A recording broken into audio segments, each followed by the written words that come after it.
Tere tulemast kuulama kinosaadet. Täna meil on külas režissöör Sander Maran. Nii et, ja siis räägime HÖFFil esilinastunud uuest Eesti õudusfilm komöödiast, muusikalist Mootorsõidukid laulsid. Ja temaga koos on meil siis, kes täna, Sander? Tere, Raiko. Aitäh kutsumast, väga tore. Ja ma võtsin 2 näitlejat ka kaasa, kes filmis teevad oma väga vahva topeltnäitleja debüüdi. Siin on Ragnar Novod, kes kehastab filmis Pepet ja Henrik Johan Novod, kes mängib tegelast Kevin. Tere tulemast saatesse 2. Aitäh kutsumast. Esimest korda siin saates olla on väga suur au. Olen väga tihedane kuulaja olnud. Tore, et Raiko leidis selle aja, et ikkagi meid ka kutsudi siia. Aitäh sulle. Ma ei ole sellest kinosaatest varem kuulnud, aga tore on see kuulses saates olla. Jah. Aga siis võtame kokku nendele, kes ei ole kuulnud filmist Mootorsõidukid laulsid. Esilinastus sai nüüd siis HÖFFil, mis oli siis, mis kuupäeval see algas, 26. aprill. 26. Õhtul oli esilinastus, suur avamise üritus, väga ilus pikk esilinastus, rahvas naeris, elas kaasa ja nagu me ka siis HÖFFi lõpuks nägime, rahvas ka hindas seda siis tõesti ka nii parimaks Eesti žanrifilmiks kui ka publiku lemmikuks vist oli, et mõlemad. Publiku lemmik, jah. No minu jaoks publiku lemmik oli see auhind, publiku lemmik oli see auhind, mida ma nagu tõesti lootsin, et tuleb, sest see on nagu rohkem väärt minu silmis. No jah, et see on nagu kelle jaoks me filmi teeme? Publiku jaoks, ehk siis kui publik võtab sind omaks, siis tegelikult see on ju suur võit. Ja nüüd, kui tekib küsimus, kus seda filmi vaadata saab, siis hetkel veel ei saagi, kui sa just kuskil festivalidel ei käi, peame ootama. Aga see nii? Just, et siin ongi seda segadust, et sisuliselt HÖFFi esilinastus oli meie nii-öelda festivali runni esimene festival, et me ei tulegi veel Eestis välja filmiga, vaid kõigepealt on HÖFF ja siis tulevad teised maailma žanrifilmifestivalid. Kinno me tuleme suure tõenäosusega aasta lõpus, kas siis täpselt jõulude kant seda vaatab.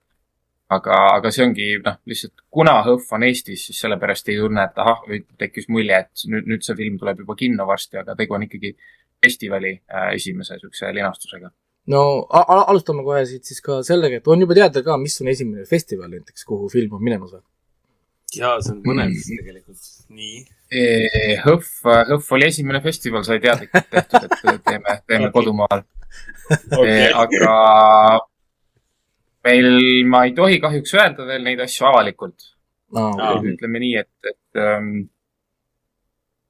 et nii Ameerikas kui ka põhjanaabris on suured žanrifestivalid tulemas.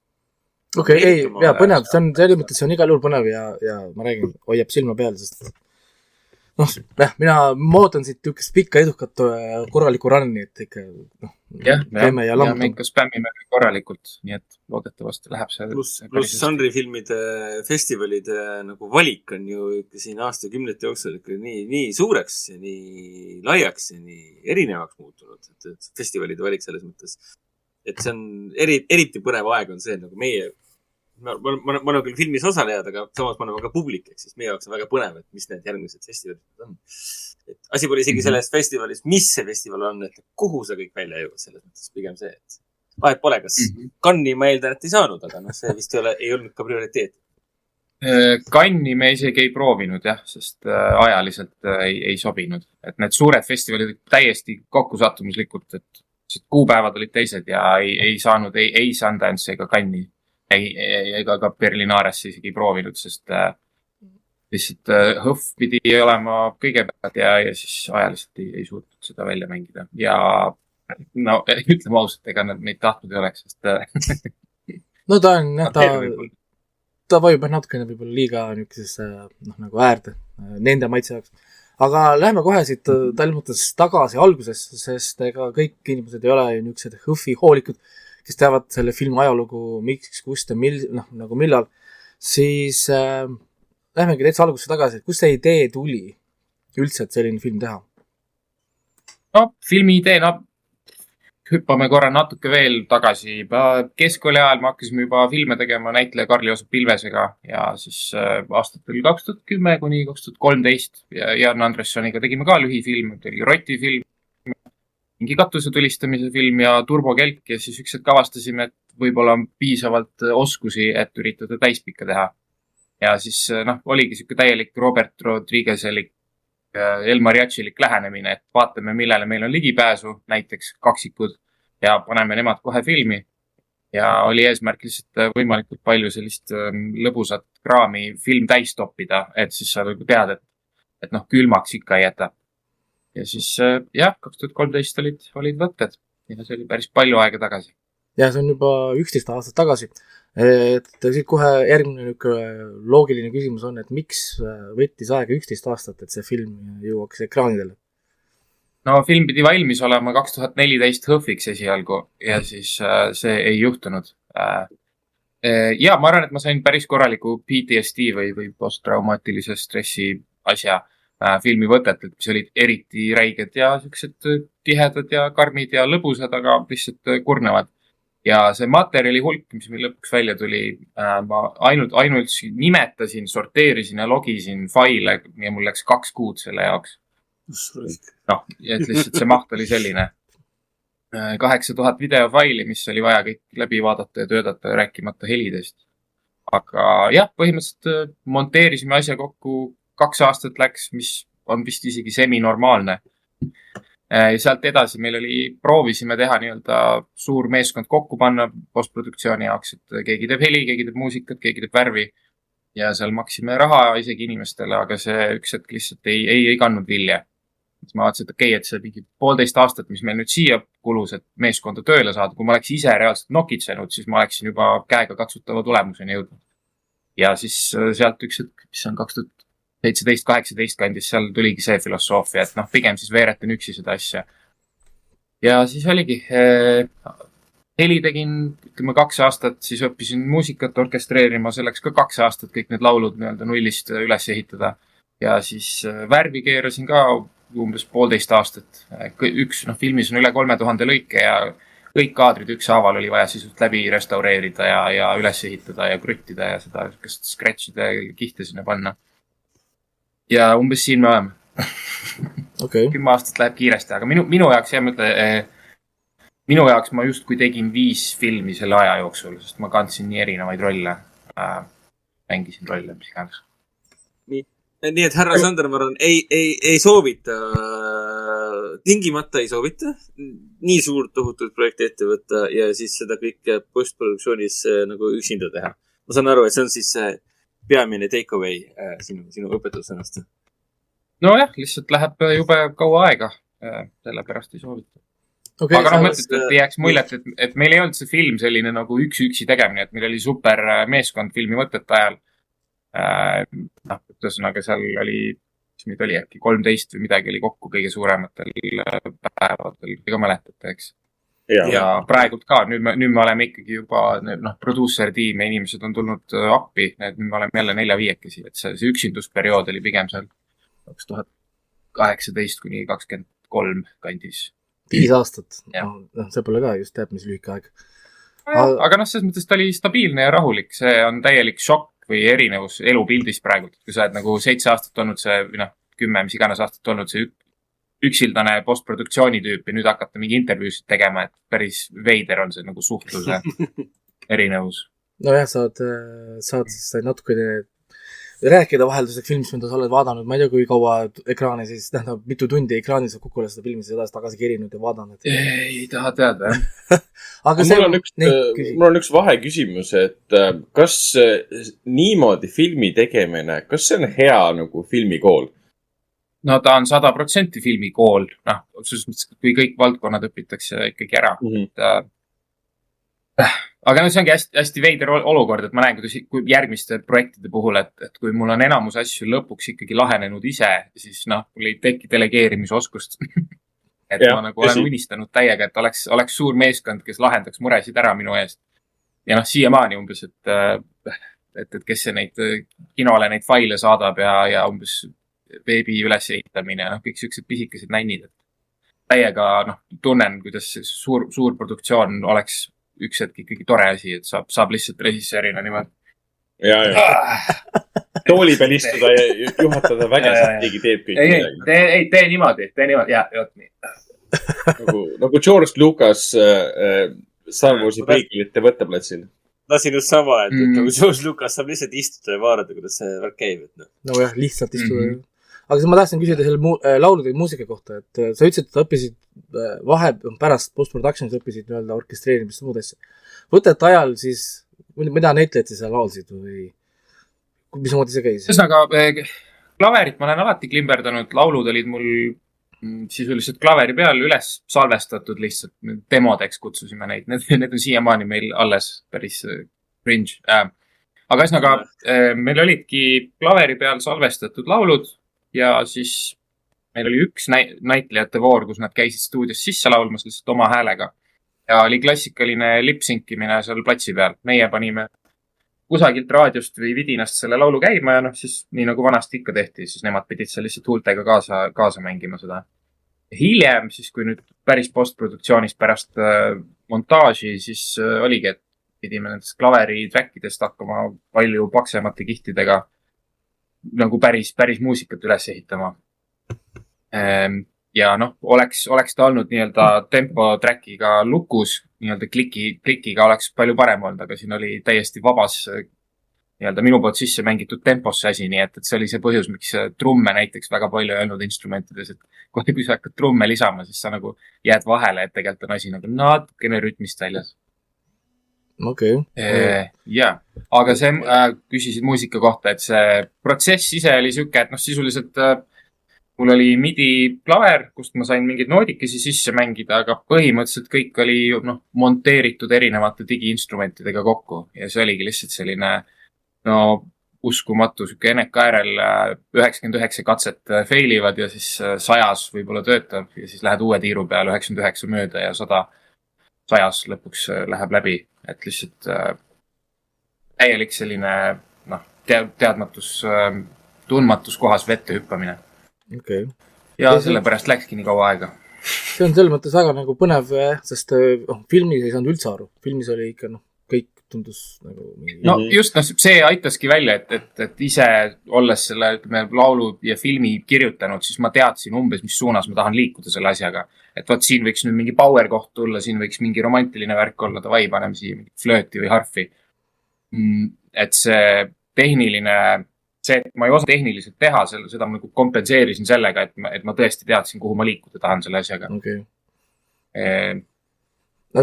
Ja ma ütlen, et tegelikult kui sa lõputiitleid vaatasid, siis orkestratsiooni ma olin pannud enda anagrammid, sest ma ei tahtnud, et keegi saab aru, et see on minu tehtud.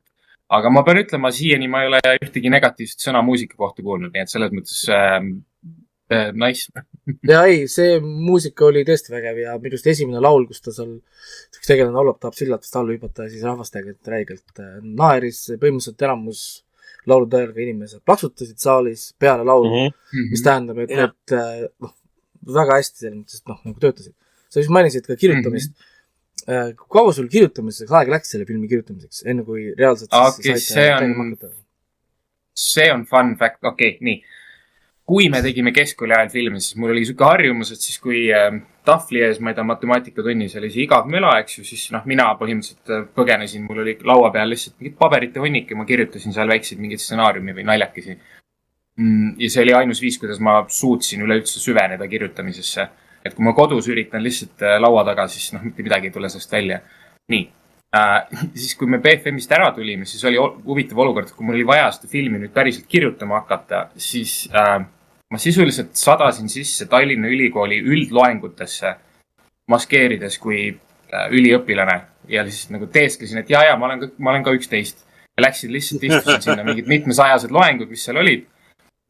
Võtsin läpaka lahti, teesklesin, et ma kuulan ja nagu väga terapeutiline oli see, et ma ei pidanud tähelepanu pöörama sellele mölale, mis seal eespool oli. Mingi väga tark jutt kindlasti ja siis lihtsalt klapid kõrva, kirjutasin lauli, kirjutasin filmi ja 2 kuud käisin niimoodi igapäevaselt lihtsalt süstemaatiliselt üldloengutes. Et see täitsa töötas. Seda ma ei teadnud, et sa niimoodi tegid. Mingi 2 kuud umbes ja kui sul oli see stsenaarium valmis, kuidas siis käis sul see näitlejate leidmine, castimine, rollid, mismoodi see kõik välja nägi? osad näitlejad olid eos teada, Karl-Joosep Ilves näiteks oli kohe sisse kirjutatud, temaga me enne isegi stsenaariumi kirjutamist me temaga põrgatasime ideid, et mida me tahaksime filmi panna. Kaksikud olid eos olemas. Rita Rätsep tuli selles mõttes lihtsalt, et tema mängis meil kunagi Roti filmis Curiosity Kills. Janno Puusepaga oli see kihvt lugu, et kes kehastab filmis Jaani tegelaskuju, see nii-öelda ulakas naljamees. Tema oli produtsent Kaur Marani minu venna ühesõnaga isiklik tuttav ja siis Kaur rääkis, et me oleme umbes sükest asja tegemas. Ja Janno Puusep ise muidu teatrinäitleja ja lavastaja ja näitekirjanik, kes teeb väga ägedaid etendusi, minge vaatama. Igastahes, Janno kuulis, ta oli näinud meie varasemaid lühifilme ja ta ütles, et mis iganes, ühesõnaga ideesid isegi kuulma, I'm all in, teeme ära, absoluutselt. Oota, ma räägin, mis siin, ma lihtsalt tulen, davai, olen. Et tema oli lihtsalt pimesi fännina kohal.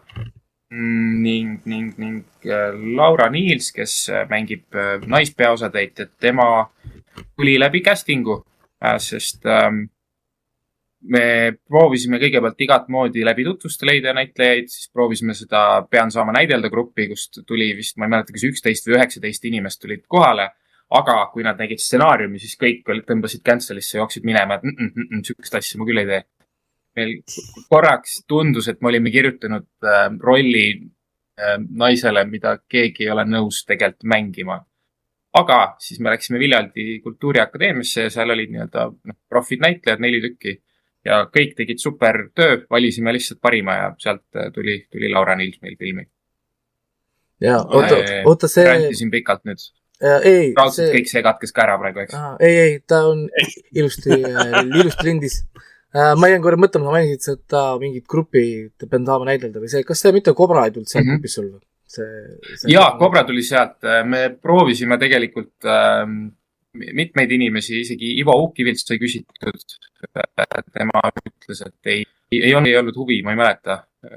Raiko, sa oled filmi näinud ja sa tead, mis juhtub Kobra tegelasega, võib-olla on õigustatud, miks inimesed ei tahtnud väga sinna tulla.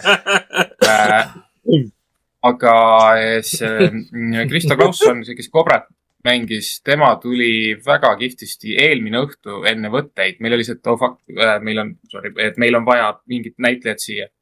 Ja tuli lihtsalt ja tegi ära ja ta oli mega vastutulelik, et oli palju võttepäevi temaga ja ta oli hästi valmis kõike tegema. Ja ta käis isegi stuudios kõik oma lainid 3-4 päeva, ta luges seda monoloogi sisse sõnahaaval, et saada seda, ütleme, diktsiooni ja tehnilist kvaliteeti seal paremaks. Ja lõpuks ta on täpselt selline, ma ütleks natuke nagu Novodit siin näitlejana, et nagu siuke hea, halb, hea, mis kuidagi... Ei ole näitleja, aga kui temast suruda see välja, siis ikka kivis saab veeget. Ei, ta oli palju parem kui meie, mis sa räägid? Kui Kobra oli ka, kas mitte Kobra polnud kõige suurema aplausi saaja meil seal? Lava peal, kui tiim seisis ja inimesed liikusid, siis kui Kobra tuli, siis rahvas oli kohe, Just. Ei, Kobra on väga hea saak. Ja sinu selle sama Kobra pärast ma pidin ka oma abikaasale keset filmi seletama, mis asi on bukake. Ja siis ma pärast õhtul pidin seletama, miks mina tean, mis asi on bukake. See oli ka omaette teema. Need moodused laused teeb nii-öelda seda public services. Jagab informatsiooni, et sa õpid uusi asju. Ma ei tea, millest te räägite. levitab võõrast kultuuri. Aga ütleme, sul on, mis see film on nüüd peaaegu 2 tundi vist oli kestus tal. Et kui pikk oleks olnud selline, nagu täiesti uncut versioon? On sul mingisugune numbri ka või? Ma täpselt ei mäleta, ma mäletan, et esimesed read olid seal 3-4 tunni kanti, et nagu ilgelt palju see asju välja lõigatud. Ja jällegi, minu jaoks see film on liiga pikk, ma olen kindel, et see on vaatajate jaoks ka liiga pikk. Põhimõtteliselt tegime endast parim, me avastasime, et meil vist on 4 acti siin filmis. Ups, et väga nagu struktuuri peale ei mõelnud. Et üritasime siit-sealt lihtsalt lühemaks võtta, aga üks tekib see, et kui sa võtad asju vähemaks, siis ta hakkab juba katki minema. Et jah, mul on endaga siuke tunne, et ta võiks lühem olla ja nagu lihtsalt olen natukene lõksus nende otsustega, mis sai tehtud 22-aastaselt. Et praegu võib-olla mingeid asju kujundaks teistmoodi, aga noh, nagu siuke siiras ja aus, et tuli siuke film. Ei, no, küsisid selle kestvuse kohta. Jah, et see oli tükku päris jagu, ma arvan ka. Et ma saan aru ka, kui ütleme kriitikast, et võiks olla natuke lühem, aga noh, see on jälle see, et... Aga kusjuures seal on täpselt, ma olen kuulnud, ma ise kriitikat väga ei loe, aga ma olen kuulnud täpselt seda, et ta võiks olla lühem, aga ta otseselt ei veni kusagil, mis on ka minu arust õiglane. Küll, noh, seda ma võib-olla Hõhvi kohta kommenteeriks, et Hõhvi seanss, eriti see reedel, et see oli lihtsalt, noh, seansina megapikk, noh, kui üks hetk tuli seal see kontsert oli ees, et lihtsalt 3 tundi istuda ühe koha peal, et see võib-olla ka aitas nagu võis jätta mulje, et issand, kui kaua see kestab. Laupäeva õhtune seanss läks palju lennukamalt.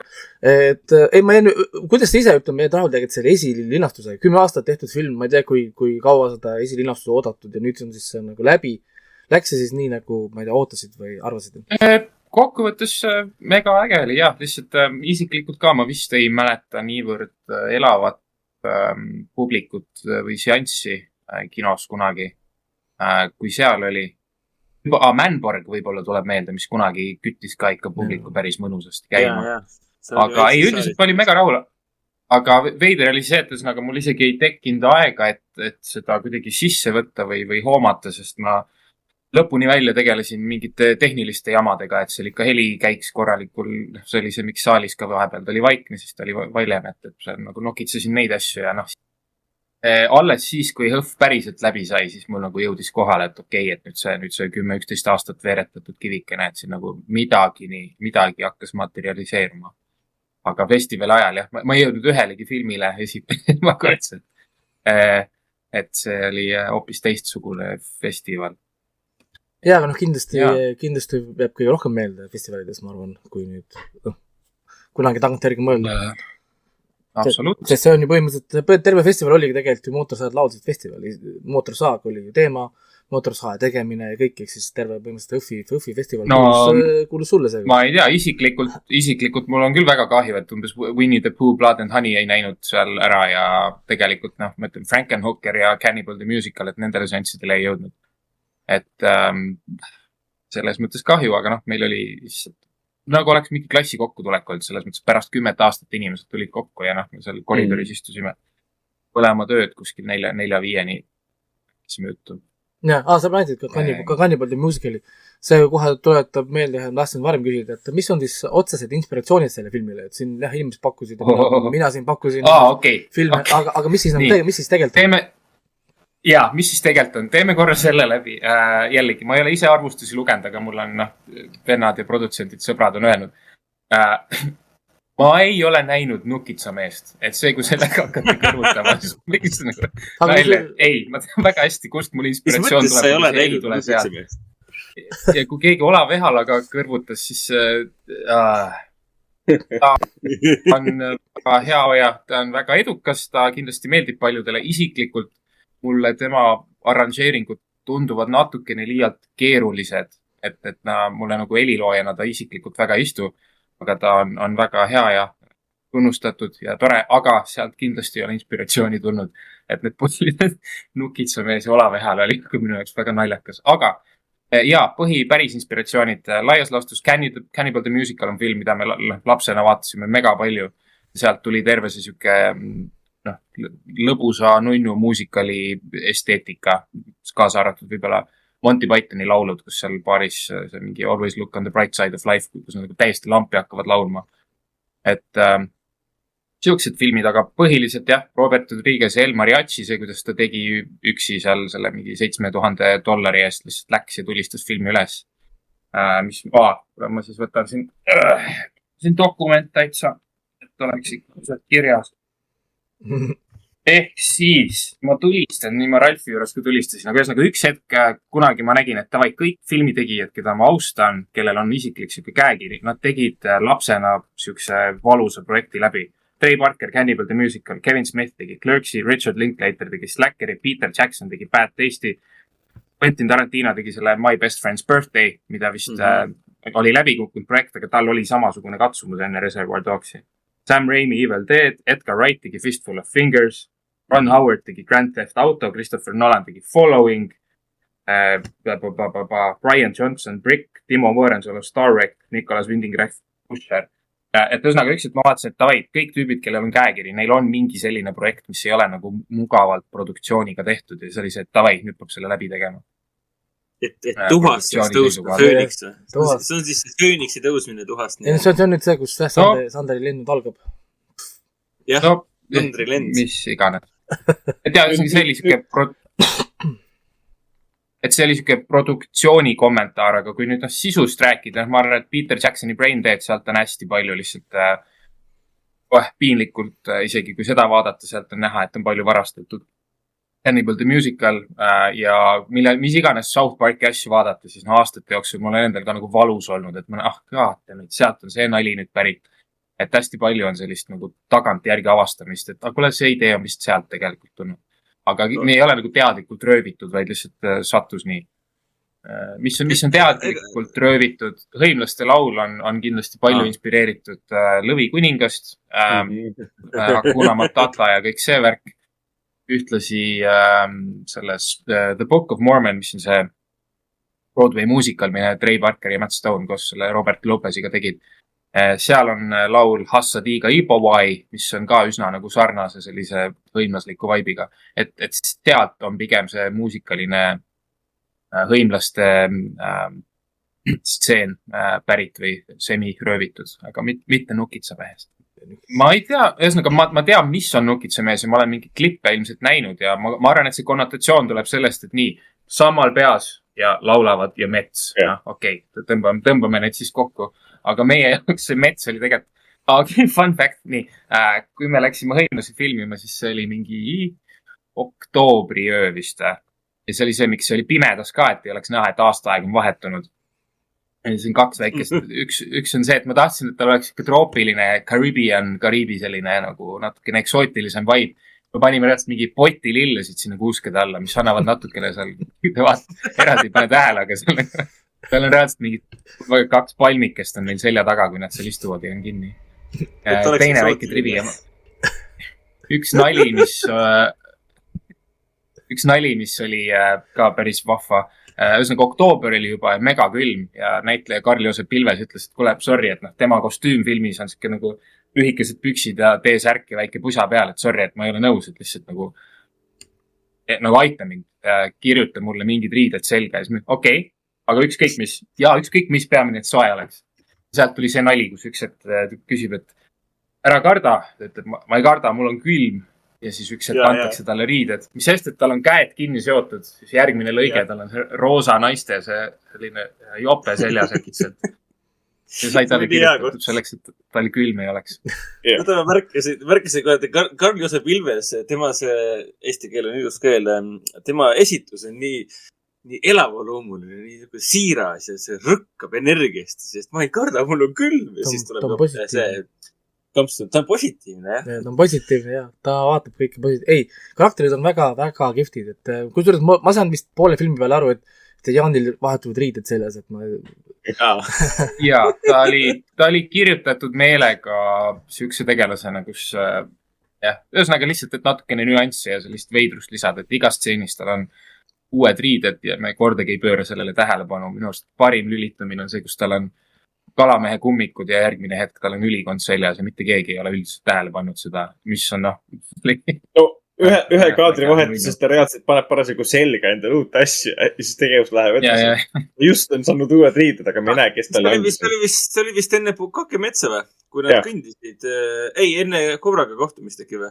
Nad kõndisid seal metsateel, kruusateel ja siis minu meelest nad oli vist samal ajal, kui nad kõndisid, siis oli näha, kuidas ta aegamisi vahetab riideid. Ja see oli hästi seamless, ei pane seda tähelegi nii, aga lihtsalt austab midagi toimu. Okei, ma pean siin seda kommenteerima, paljud inimesed pole muidugi filmi näinud, aga et ühesõnaga filmis on suurusjärk mingi 350 eri efekti kaadrit ja tekkis selle Jaani riietega naljakas olukord, et ühesõnaga, kui ta oli need riided juba endal seljast ära visanud kõndides, siis need jäid maha.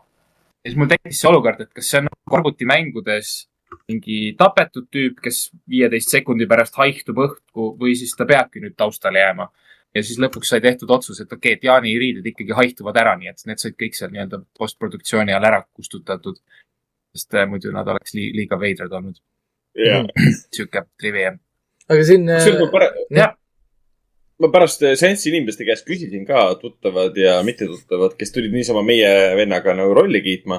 Küsisin, kas te panite tähele, et Jaani riided vahetuvad? Väga paljud ei saanud aru, millest ma räägin. Mis mõttes riided vahetusid? Ma ei pannud midagi tähele. Et inimesed on kas niimoodi nagu investeeritud sellesse filmi, et nad ei pane seda tähele või see on nii ootamatu, et sa ei pane tähele. See on umbes sama teema, et sa kuuled muusikat, kas sa kuuled muusikat, arranžeerikut või sa kuuled sõnu, mida öeldakse, et tihti peale mõlemale ei suudata nagu keskenduda. Ei, et ühesõnaga ise filmi fännina ka ikkagi eesmärk oli teha selline film, kus on väga palju nii-öelda uuesti vaatan, tahan rewatchability öelda hetkel eesti keeles. Et on nii-öelda et mitmekordse vaatamise sükest kommi on seal palju, mida avastada. Et kui sa kuskil paned pausile, siis seal on mingi siuke asi, okei. Et ühesõnaga see üks osa oli see Jaani riided, aga seal on väga palju selliseid elemente, mis on peidetud ära.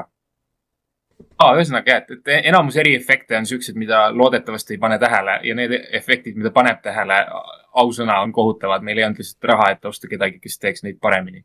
Et kõik need mingid plahvatused ja paljud siuksed silmaga märgatavad VFX kaadrid ma ei ürita väita, et nad on head. Küll aga nad töötavad selle filmi siuksele multikalikule või koomiksilikule esteetikale kaasa. Et näiteks kasvõi nende plahvatuste puhul, et nad ei ole selline, nad kindlasti ei ole päris, aga nad ei ole ka selline plahvatus, millega me oleme harjunud see 3D ruumis tehtud professionaalne digiplahvatus, mida me tihti filmis näeme, et ta on nagu selles mõttes värske.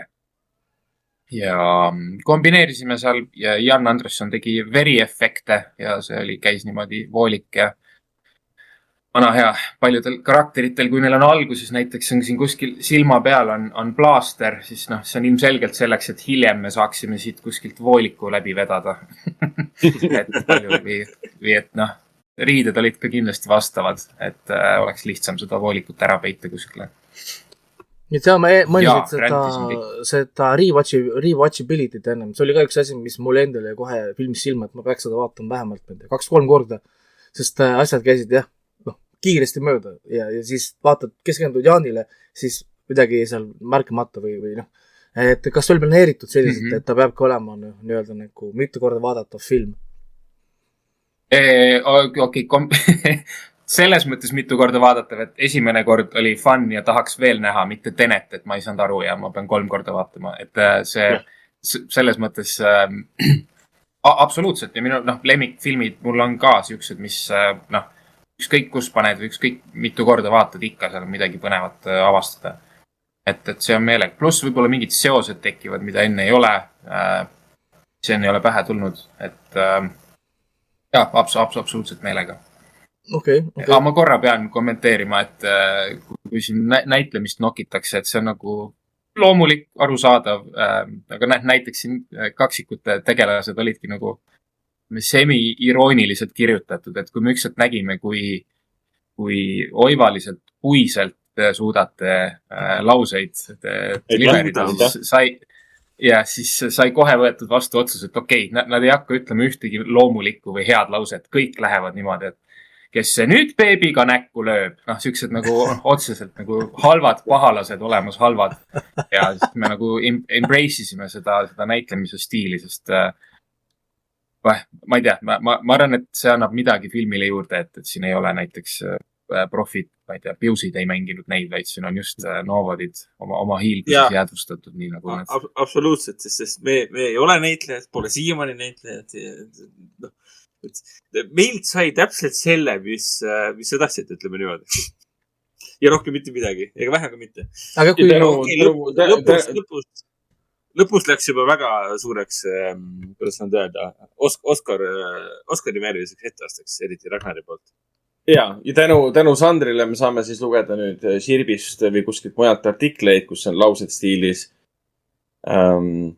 Mootorsaagidest kannavad roosasid pusasid kaksikvennad, sulgudes Ragnar Novod ja Hendrik Johan Novod, kes teevad homohuumorit, et tänu Sandrile me oleme siis sellises lauses nüüd sees.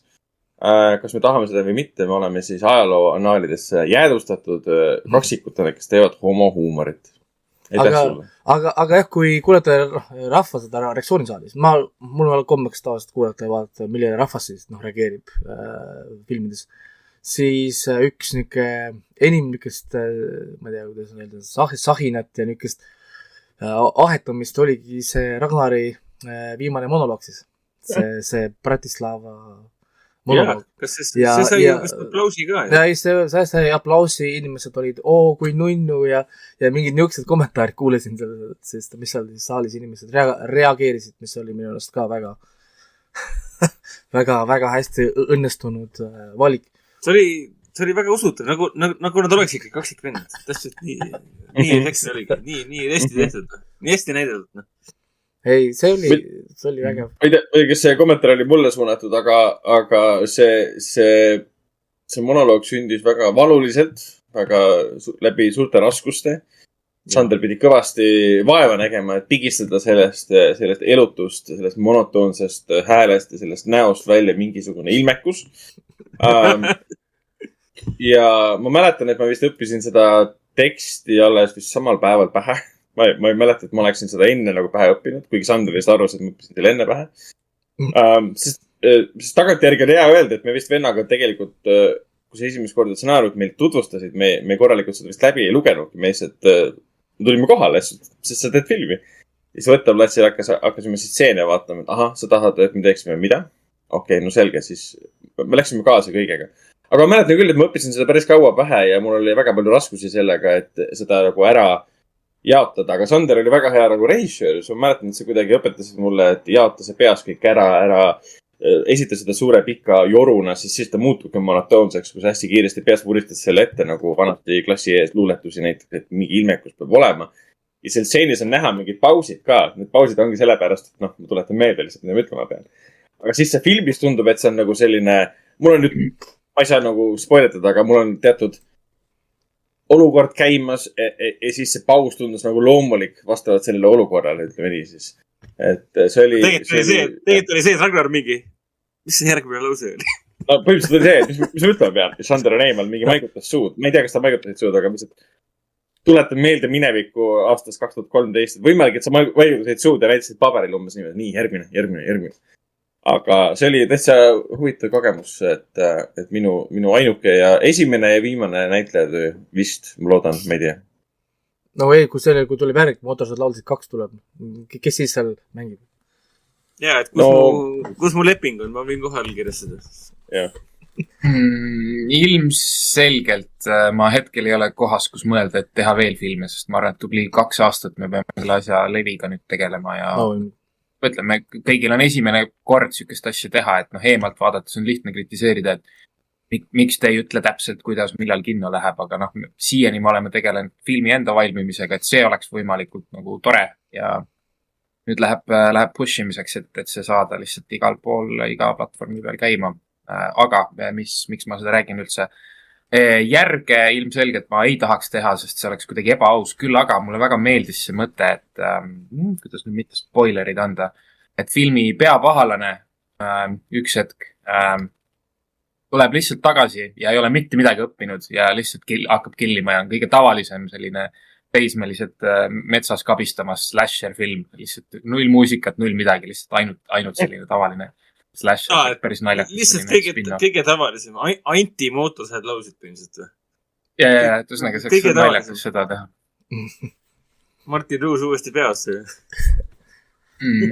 Ei, Killer on väga kihvt karakteri laulud ja minust on... Aga temast me enne ei rääkinudki, et tema ka lihtsalt olin näinud teda ühes mingis lühifilmis kunagi ja tema ise ei ole ju ka näitleja ja lihtsalt kuna ta oli nii õige selle rolli jaoks välimuselt ja olemuselt, ta tuli ka väga mugavustsoonist välja, ta on ise hästi selline tagasihoidlik ja uje tegelikult.